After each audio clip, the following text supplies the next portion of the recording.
दवाखान्याकडे जाणारा रस्ताच खड्ड्यात. रुग्ण, गर्भवती महिला आणि वाहन चालकांचा त्रास वाढला. अंबड तालुक्यातील शहागड येथे बस स्थानकापासून सरकारी दवाखान्याकडे जाणाऱ्या मुख्य रस्त्याची मोठ्या प्रमाणात दुरवस्था झाली आहे.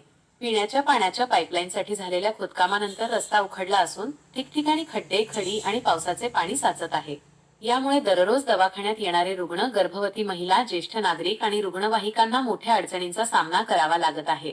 रस्त्यावरील असमतल भागामुळे वाहन चालकांचीही गैरसोय होत असून अपघाताचा धोका वाढल्याची नागरिकांची चिंता आहे.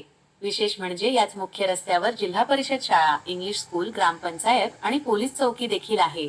स्थानिक नागरिकांनी संबंधित विभागाकडे अनेकदा तक्रारी केल्या, मात्र अद्याप रस्त्याची योग्य दुरुस्ती झालेली नसल्याचे नागरिकांचे म्हणणे आहे.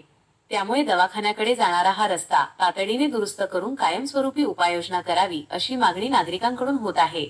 आर्यव्रत न्यूज मराठीसाठी प्रतिनिधी गणेश राऊत, शहागड.